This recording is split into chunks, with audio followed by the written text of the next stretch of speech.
Assalamualaikum warahmatullahi wabarakatuh. Selamat datang di Posting, nge-podcast sambil thinking.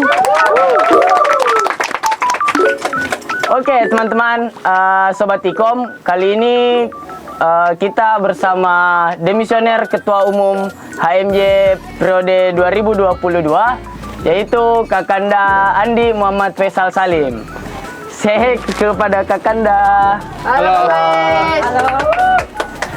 Oke, mungkin pertanyaan basic dulu Kak. Bagaimana kabar Tak pada sore hari ini? Alhamdulillah luar biasa kayaknya. Luar biasa di. Kesibukan Tak Kak setelah menjadi demisioner? Apakah ada yang berubah secara signifikan entah Kak keseharian atau pikiran Tak mulai agak tenang? Untuk pikiran pasti sedikit lebih tenang gitu, tapi untuk hal-hal lainnya itu malah tambah runyam menurutku saya. Karena sekarang kesibukan itu berpikir bagaimana caraku supaya sibuk. Asik. Jadi lain Midi, kemarin bagaimana supaya tenang-tenang Ki, sekarang bagaimana cara tak sibuk? Nah itu Mi, susah memang. Tapi kalau anu ya Kak, apa yang kan dibilang tadi ada hal-hal yang lain yang mungkin agak berubah Mi. Contoh, salah satu contoh lah. Apa itu? Entah kemarin begini Ki, hari ini begini Mi. Nah kalau kemarin itu pas masih menjabat, berpikir Ki untuk besok itu kira-kira pasti ada yang bisa dilakukan atau apa yang bisa dilakukan. Sekarang ini kalau berpikir Ki untuk apa kira-kira bisa dilakukan itu tidak ada Mi. Paling itu Mami revisian, skripsian, aduh tapi itu juga susah. Mulai Mi masuk ke tahap-tahap yang agak lebih rumit Di. Tambah rumit kurasa itu. Oke Kak, untuk keseharian kan mulai ada yang signifikan. Yang kemarin mulai bangun tidur Tak itu diawali dengan apa program yang belum jalan, mungkin apa kegiatan-kegiatan yang bakalan dilakukan ini ke depannya. Dan sekarang itu mulai berubah ke sampai mana Mi revisi anta, bab mana Mi. Oke, jadi teman-teman, sekedar informasi juga, sekarang Posting sudah berada di episode ketiga. Dan kemarin itu episode terakhir kita bahas apa lagi Subo? Kebebasan berekspresi. Kebebasan berekspresi. Jadi ini salah satu hal yang mungkin bisa menjadi apa ya? Bisa menjadi bahan sharing juga untuk teman-teman di periode kali ini. Apa yang mungkin yang bakalan dievaluasi dari periode tahun lalu untuk periode tahun ini, itu akan berbincang banyak Ki sama Kakanda Faisal Salim selaku demisioner Ketua Umum HMJ periode 2022. Oke, mungkin Kak, pertanyaan pertama, bagaimana mungkin dari pendapat gini Kak, bagaimana pendapat Tak mengenai ya Rumah Kita Bersama Sekretariat Jurusan Ilmu Komunikasi di masa kepengurusan 2022 kemarin Kak?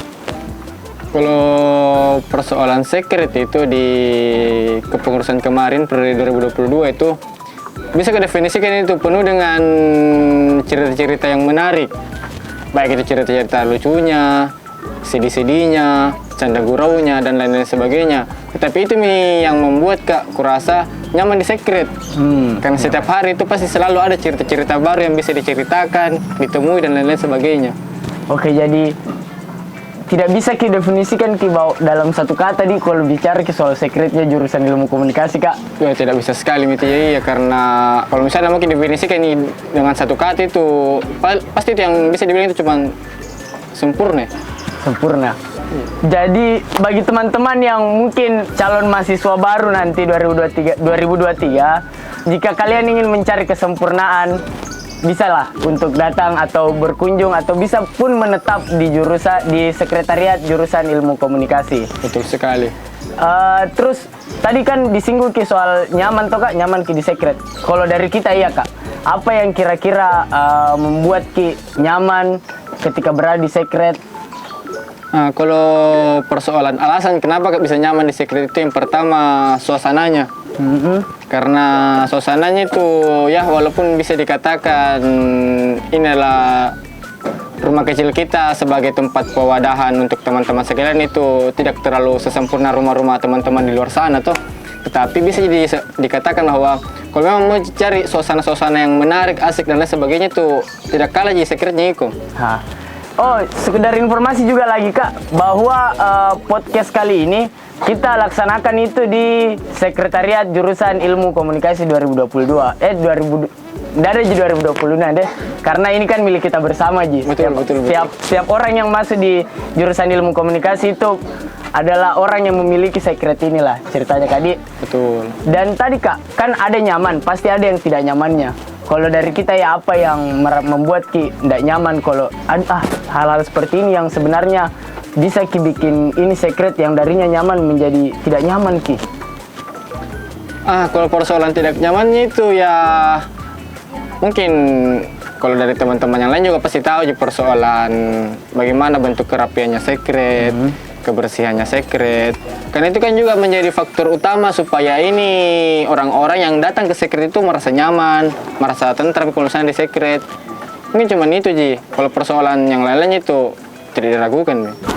Saya juga sependapat sama kita ya Kak sebenarnya, karena di sekian banyak, maksudku berapa banyak orang yang ada di jurusan ilmu komunikasi, itu pun sekret bersih paling tak 1 hari 2 hari, tapi notabene-nya ini tidak bersih, dalam tanda kutip mungkin sampah-sampah yang kecil Ji, mungkin untuk itu yang harusnya bisa lebih ditingkatkan Kak. Betul, tetapi itu juga menurut kita tidak menutup kemungkinan kalau misalnya banyak sampah berarti sekretnya ikom itu berarti selalu rame. Itu juga salah satu pertandanya Kak. Betul. Bahwa kalau mungkin lihat sekret yang rame itu lihat dari sampahnya. Banyak atau tidak. Jadi kabarnya kalau ada sekret yang 1 minggu atau 3 hari lah, 3 hari bersih terus berarti kurang orang itu. Diragukan itu. Oke Kak, tadi kan bahas ke soal sekret mungkin bagian dari intermezzo itu Kak. Kan kita ini selaku demisioner ketua umum. Kalau dari pandangan pribadi Kak, bagaimana kinerjanya pengurus dari pengurus periode 2022 kemarin? Persoalan kinerja itu bisa aja katakan bahwa teman-teman itu semua luar biasa Ji. Walaupun dibilang terjadi pasang surut, karena itu kan menjadi dinamika dalam sebuah lembaga Ji. Persoalan kinerja itu tidak bisa bilang ragu karena dari awal sampai akhir selesai kepengurusan itu alhamdulillah teman-teman semua itu bisa mendapatkan pengalaman-pengalaman yang baru, bisa teman-teman semuanya belajar. Karena memang aku bilang di mana lagi bisa belajar kalau bukan di himpunan kita sendiri, walaupun memang banyak di tempat di luar, tapi pasti beda vibes-nya. Oh berarti aku tarik kesimpulan Kak bahwa persoalan kinerja itu adalah apapun yang terjadi itu adalah kinerja terbaik di periode tahun itu Oke, catat Kakak Dandi Muhammad Faisal Salim. Karena pasti tidak bisa dipaksakan semua orang toh. Ya. Itu yang benang merah yang ku dapat dari yang menjadi orang-orang pelaku pada periode 2022 kemarin itu. Saya itu cuma selalu mengatakan kepada teman-teman, ketika teman-teman ingin berlembaga, tetaplah berprofesional, tetapi di tengah-tengah profesionalnya itu teman-teman juga harus nikmati setiap perjalanannya, karena itu yang bakal menjadi ceritanya teman-teman di kemudian hari. Betul sekali teman-teman. Jadi ini Kak, ada satu pertanyaan lagi sebenarnya. Kan bilang Ki bahwa setiap periode itu adalah sebuah perjalanan, dan setiap perjalanan itu pasti tidak ada yang lurus, pasti ada yang belok-belok, apakah naik turun. Jadi kalau dari kita Kak, apa yang menjadi lika-liku di masa periode kemarin? Nah, kalau yang menjadi lika-liku itu pasti tidak 1-2 faktor gitu. Kan pasti juga bisa bilang ada di faktor internal, faktor eksternal. Kalau dari faktor internal itu tidak menutup kemungkinan seperti semangatnya teman-teman tuh dalam berlembaga. Karena pasti juga teman-teman butuh rehat dan lain sebagainya. Walaupun dibilang teman-teman ini selalu memaksakan diri untuk selalu bekerja, memang harus kita apresiasi itu untuk sikapnya teman-teman yang itu. Tetapi kita juga harus mengerti bahwasanya teman-teman juga butuh beristirahat, butuh diapresiasi. Ya, saya sepakat Kak. Kalau dari faktor eksternal ya paling dari isu luar yang terjadi itu, misalnya ada juga hal-hal yang dari luar itu mengganggu kenyamanan internal kita sendiri. Mungkin itu aja. Oke. Kak, kalau dari kita pribadi apa yang ceritanya lika-liku yang paling berkesan kalau bilang Ki? Kan kita demisioner periode 2022. Jadi kalau dibilang Ki periode 2022 lika-liku yang paling identik lah dari periode itu, yang tidak bisa Ki lupa sampai sekarang. Kalau persoalan lika-likunya itu yang menjadi berkesan kurasa tuh ya bisa katakan konflik internal.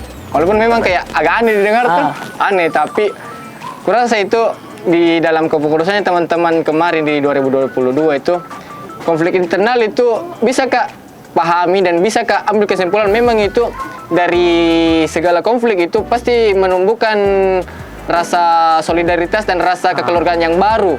Karena memang ya tidak menutup kemungkinan itu di dalam sebuah lembaga pasti selalu ada konflik-konflik.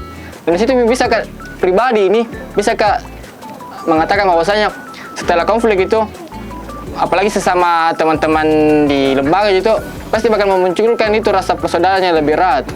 Gitu, jadi ceritanya Kak, ku tarik kesimpulan kayak lika-liku ini atau masalah ini yang bikin tumbuh sebenarnya. Nah itu.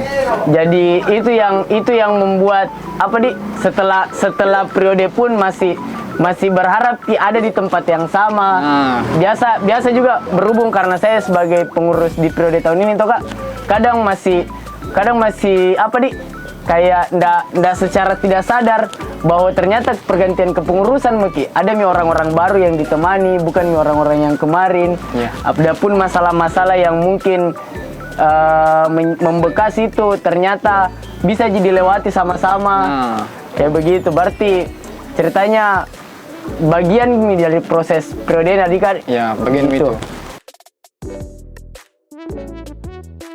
Mungkin last question Kak, harapan tak untuk teman-teman di kepengurusan periode 2023 ini selaku demisioner ketua umum?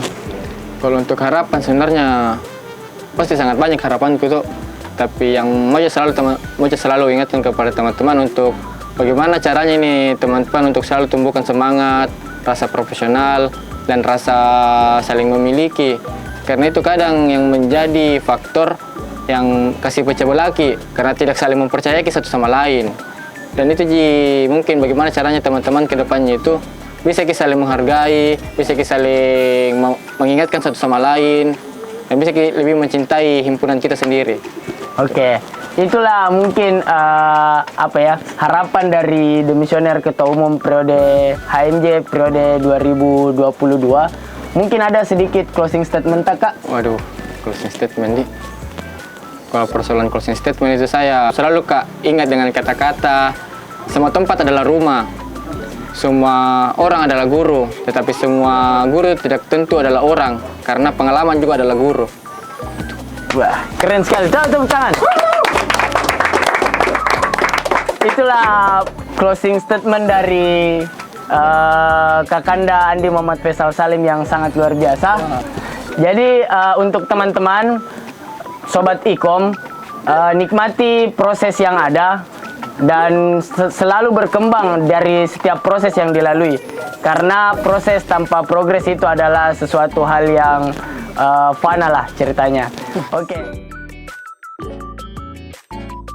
Oke Sobat Ikom, berhubung kita sudah berada di penghujung acara, terima kasih juga untuk Kakanda Andi Muhammad Faisal Salim telah meluangkan waktunya hadir pada acara kali ini.